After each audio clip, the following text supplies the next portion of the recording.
ఆదిలాబాద్ వెళ్దాం. ఆదిలాబాద్ కాంగ్రెస్ అభ్యర్థిగా రాత్రి అయితే ఆత్రం సుగ్నాన్ అయితే ప్రకటించింది. ఈ నేపథ్యంలో ఉపాధ్యాయ వృత్తికైతే ఆత్రం సుగ్నా రాజీనామా చేశారు. ఆ తర్వాత ఈ నెల 12వ తేదీన సీఎం రేవంత్ రెడ్డి సమక్షంలో కాంగ్రెస్ పార్టీలో చేరారు. అనుకున్నట్లుగానే ఆత్రం సుగ్నాకే ఖచ్చితంగా టికెట్ని కేటాయిస్తారు అనుకున్నారు. ఖచ్చితంగా రాత్రి ఆత్రం సుగ్నాకి అయితే కేటాయించారు. దీని మీద మరింత అప్డేట్స్ మా రీజనల్ కోఆర్డినేటర్ సత్యనారాయణ అందిస్తారు. సత్యనారాయణ, చెప్పండి, ఆత్రం సుగ్నా హవా ఏ విధంగా సాగుతుంది? Good evening. అయితే మనం ఇంతకు ముందే అనుకున్నట్టు ఎప్పుడైతే ఆదిలాబాద్ పార్లమెంట్ నియోజకవర్గానికి సంబంధించి అభ్యర్థుల ఎంపిక ఏదైతే కాంగ్రెస్ పార్టీ నుంచి ఎవరుంటారు అనేటువంటి ఒక ఉత్కంఠగా అయితే తెరపడింది. ఆత్రం సుగుణ పేరును అభ్యర్థిత్వాన్ని ఖరారు చేసి ఆత్రం సుగుణను ఇక్కడ ఆదిలాబాద్ ఎంపీ అభ్యర్థిగా ప్రకటించడం జరిగింది. అయితే దీంతో ఇప్పటికీ ఆదిలాబాద్ ప్రధాన పార్టీ యొక్క ముగ్గురు, అంటే ఇటు బీజేపీ, కాంగ్రెస్ అలాగే బీఆర్ఎస్, మూడు పార్టీలకు చెందిన అభ్యర్థుల పేర్లు అయితే ఖరారై ఉన్నాయి. ఇక పోటీ తరువాయి అన్నట్టుగా ఇక్కడ పరిస్థితి మారింది. ఇక్కడ ఉన్నటువంటి ఒక ముగ్గురి యొక్క పరిస్థితి మనం గమనించినట్టయితే ముగ్గురు ఆయా రంగాల్లో ఎవరెవరు ఎలా ఉంటారు, ఎవరెవరి బలాబలాలు ఏంటి, ఆ తర్వాత ఎవరు గట్టి పోటీ ఇవ్వబోతున్నారు, ఎవరు వెనుకబడి ఉంటారు అన్నటువంటి ఒక విషయాన్ని కనుక మనం పరిశీలించినట్టయితే ముందుగా ఆత్రం సుగుణ, అంటే కొత్తగా నిన్ననే అభ్యర్థి ఎంపికైంది కాబట్టి ఆత్రం సుగుణను కనుక మనం పరిశీలించినట్టయితే ఆమె ప్రభుత్వ ఉపాధ్యాయురాలుగా పనిచేశారు. గుంటూరులో స్కూల్ అసిస్టెంట్ గా పనిచేశారు. ఆ తర్వాత ఇటు జిల్లాతో కూడా ఆమెకు అనేక సత్సంబంధాలు ఉన్నాయి.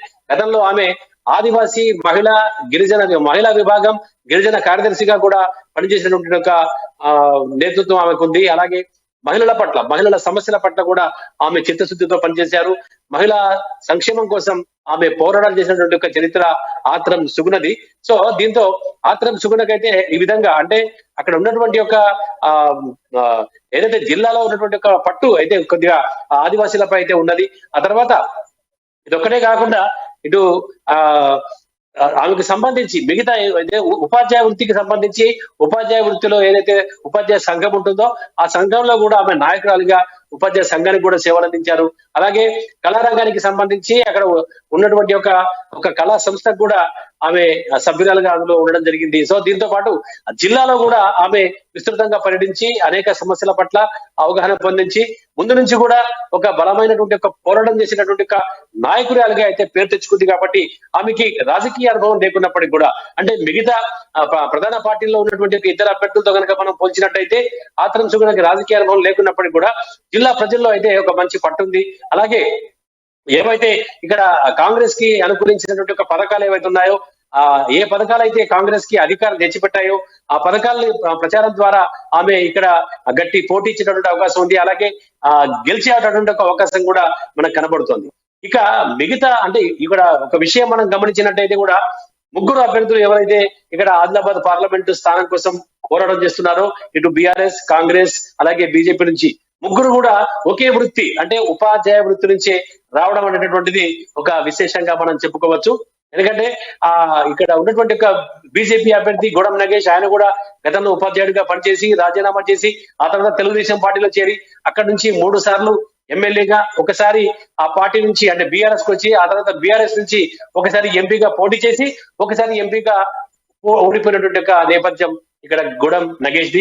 అలాగే బీఆర్ఎస్ అభ్యర్థి ఆత్రం సక్కు కనుక మనం గమనించినట్టయితే ఆయన కూడా అంతకు ముందు ఉపాధ్యాయ వృత్తిలో కొనసాగారు. ఆ తర్వాత కాంగ్రెస్ పార్టీలో చేరి ఎమ్మెల్యేగా గెలిచిన తర్వాత బీఆర్ఎస్ లో జాయిన్ అయిపోయి ఆ తర్వాత బీఆర్ఎస్ నుంచి మళ్ళీ ఒకసారి గెలిచి ఆ తర్వాత లాస్ట్ ఎలక్షన్ లో అతనికి టికెట్ దక్కలేదు.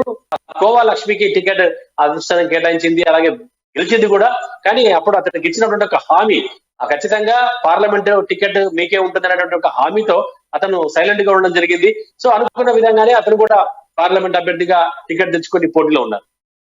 ఇక ముగ్గురి నేపథ్యం ఈ విధంగా ఉంటే గెలుపోటములు ఏ విధంగా ఉండబోతున్నాయి అనేది కనుక మనం పరిశీలించినట్టయితే ఇక్కడ సాధారణంగా ఇటీవలి ఎన్నికల నేపథ్యం తర్వాత రాజకీయ సమీకరణాలు పూర్తిగా మారిపోయినటువంటి ఒక పరిస్థితి. రాష్ట్రంలో అధికారం కోల్పోయినటువంటి ఒక బీఆర్ఎస్ కి గట్టి ఎదురు దెబ్బలు అటు తెలంగాణ రాష్ట్రంలోనే కాకుండా జిల్లా వ్యాప్తంగా కూడా ఎదురు దెబ్బలు తాకుతున్నాయి. దెబ్బ మీద దెబ్బ అన్నట్టు అనేక మంది ద్వితీయ శ్రేణి నాయకులు, అలాగే మంచి పేరున్న నాయకులు, పదవుల్లో ఉన్న నాయకులు కూడా పదవులకి రాజీనామా చేయకున్నప్పుడు కూడా పార్టీ నుంచి మాత్రం బయటికి వెళ్లిపోయినటువంటి పరిస్థితి జిల్లాలో కనబడుతోంది. అయితే ఆ ప్రముఖ నేతలు కూడా వలసలు పట్టడంతో అటు ఇటు బీఆర్ఎస్ ఇటు బీజేపీ నుంచి కానీ లేదంటే కాంగ్రెస్ లో కానీ చేరిపోవడంతో బీఆర్ఎస్ అయితే ఇక్కడ జిల్లాలో కొంత వీక్ అయినటువంటి ఒక పరిస్థితి మనకు కనబడుతుంది. అలాగే బీజేపీ నుంచి చూసుకున్నట్టయితే బీజేపీలో అయితే గత ఇటీవలి ఆదిలాబాద్ పార్లమెంటు నియోజకవర్గానికి సంబంధించి ఇక్కడ ఉన్నటువంటి ఒక 7 అసెంబ్లీ సెగ్మెంట్లలో 4 సెగ్మెంట్లు గెలిచినటువంటి ఒక ఉత్సాహంతో బీజేపీ ఉంది. సో అక్కడ 4 ఎమ్మెల్యేలు ఈ పార్టీ అభ్యర్థిని గెలిపిస్తారనేటువంటి ఒక ఉపద్ఘాతం అయితే కనబడుతోంది. కానీ ఇక్కడ సిచ్యువేషన్ మాత్రం కాస్త డిఫరెంట్ గా కనబడుతోంది. ఎందుకంటే బీజేపీ నేతలకు ఇది కొద్దిగా తలనొప్పిగా మారేటటువంటి ఒక అవకాశం అయితే ఉంది. ఎందుకంటే ఇక్కడ ఉన్నటువంటి అభ్యర్థి ఎవరైతే బీజేపీ పార్టీ అభ్యర్థి ఉన్నారో గుడం నగేష్, ఆయన అభ్యర్థిత్వాన్ని తీవ్రంగా వ్యతిరేకించినటువంటి ఒక సందర్భం సొంత పార్టీలోనే వ్యక్తమైంది. ఎందుకంటే అప్పుడు ఆయన ఎప్పుడైతే ఆయనకి టికెట్ ప్రకటించిన వెంటనే ఢిల్లీకి వెళ్లి వాళ్ళ అసంతృప్తిని ఢిల్లీ హైకమాండ్ వద్ద వెళ్ళగక్కినటువంటి ఒక పరిస్థితి మనం చూసాం. ఎందుకంటే బాహాటంగా నాయకులందరూ కూడా అంటే కొంతమంది ఎవరైతే ప్రముఖంగా ఇతను వ్యతిరేకించినటువంటి అక్కడ టికెట్ ఆశించినటువంటి ఆశావాహులు ఎవరైతే ఉన్నారో వాళ్ళందరూ కూడా ఢిల్లీకి వెళ్లి ఒకే మూకుమ్మడిగా వాళ్ళ యొక్క అభిప్రాయాలు చెప్పారు. గుడం నగేష్ కి కాకుండా మిగతా ఎవరికి ఇచ్చినా కూడా తమ సపోర్ట్ ఉంటుందని చెప్పేసి వాళ్ళు చెప్పారు. కానీ హైకమాండ్ గుడం నగేష్ కి కేటాయించడంతో వాళ్ళైతే సైలెంట్ గా ఉన్నారు. ఎందుకంటే ఇటీవలి ఎప్పుడైతే కేంద్ర మంత్రి అర్జున్ ముండా ఇక్కడికి వచ్చినప్పుడు కూడా కొంతమంది నేతలు ఆయనతో కలిసి పనిచేయకపోవడం, ఆయనతో కలిసి ప్రచారానికి వెళ్ళకపోవడం, ఆ తర్వాత ఒక ఎమ్మెల్యే మాత్రము అలాగే అభ్యర్థి మాత్రమే అతనితో ఉండడం, మిగతా 3 ఎమ్మెల్యేలు అలాగే సిట్టింగ్ ఎంపీ కూడా ప్రచారానికి దూరంగా ఉండడం, ఆ తర్వాత వాళ్ళతో అంటి ముట్టనట్టుగా వ్యవహరించడంతో మరి ఇదంతా కూడా కాస్త బీజేపీకి మైనస్ గా మారుతుందా? ఒకవేళ అదే అనుమానాన్ని ఇక్కడ శ్రేణులు కూడా వ్యక్తం చేస్తున్నాయి. ఎందుకంటే ఇదంతా కూడా కలిసికట్టుగా ఉన్నట్టయితేనే ఎవరికైనా గెలుపు సాధ్యమవుతుంది. నీదో దారి నాదో దారి అన్నట్టుగా ఉంటే కూడా అది పెడదారి పట్టేటటువంటి అవకాశం అయితే కనపడే పరిస్థితి అయితే వ్యక్తం చేస్తుంది, అసంతృప్తిని వ్యక్తం చేస్తుంది. అంతా కలిసికట్టుగా పోవాలనేటువంటి ఒక భావన బీజేపీ శ్రేణులు అయితే వ్యక్తమవుతోంది.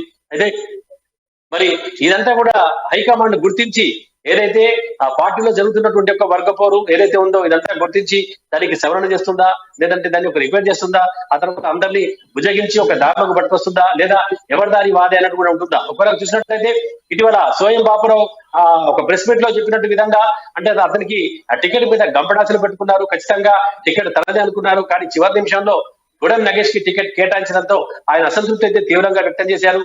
ఖచ్చితంగా తను పోటీలో ఉంటానని బాహాటంగా చెప్పారు. కొంత బయట ఉన్నటువంటి సామాజిక మాధ్యమాల్లో అయితే ఖచ్చితంగా స్వయం బాబురావు అభ్యర్థిగా పోటీ చేయబోతున్నారనేటువంటి ఒక సామాజిక మాధ్యమాలు అయితే చక్కర్లు కొడుతుంది. ఆయన కూడా అదే అభిప్రాయం వ్యక్తం చేసినట్టుగా మనకు సమాచారం అందుతోంది. ఇదే కనుక జరిగితే ఇది బీజేపీకి ఒక మైనస్ అయినటువంటి ఒక అవకాశం కనబడుతోంది. ఒకవేళ ఇప్పుడు ఉన్నటువంటి యొక్క బీజేపీలో ప్రస్తుత పరిస్థితి ఏదైతుందో ఆ పరిస్థితి కనుక గుర్తించి అక్కడ పార్టీ హైకమాండ్ దీన్ని జాగ్రత్తగా పరిశీలించి అందరినీ ఒక దారికి తెచ్చుకోవాల్సినటువంటి ఒక పరిస్థితి లేకపోతే కనుక ఇది కాంగ్రెస్ కి ప్లస్ అయ్యేటటువంటి అవకాశం కనబడుతుంది. కాంగ్రెస్ కూడా మంచి విజయావకాశాలు ఇక్కడ నియోజకవర్గంలో కనబడుతున్నాయి. ఎందుకంటే ఆ పార్టీ అధికారంలో చేపట్టింది, మంచి గ్యారంటీ హామీలతో ప్రజల యొక్క విశ్వాసాన్ని పొందింది కాంగ్రెస్ పార్టీ. కాబట్టి ఆ కాంగ్రెస్ పార్టీ తరఫున ఏదైతే ఆత్రం సుగుణ పోటీ చేస్తున్నారో ఆమె క్లీన్ ఇమేజ్ అంటే ఇంతకు ముందు రాజకీయ అనుభవం లేదు కాబట్టి ఒక క్లీన్ ఇమేజ్ ప్రకారంగా ఆమె ఆ పోటీలో ఉండేటువంటి ఒక పరిస్థితి ఉంది. సో అక్కడ ఉన్నటువంటి ఒక ఈ ఇద్దరు కూడా అంటే ఇప్పుడు ఉన్నటువంటి ఒక 3 అభ్యర్థులు కూడా ఆదివాసీ గౌండు సామాజిక వర్గానికి చెందిన వారే కావడం, ఆ తర్వాత 2 పురుషాభ్యర్థులు అయితే ఈమె మహిళా అభ్యర్థి కావడం కొంత ప్లస్ అయ్యేటటువంటి అవకాశం ఉంది. ఎందుకంటే మహిళా ఓట్లు right thank you Satyanarayana for the update.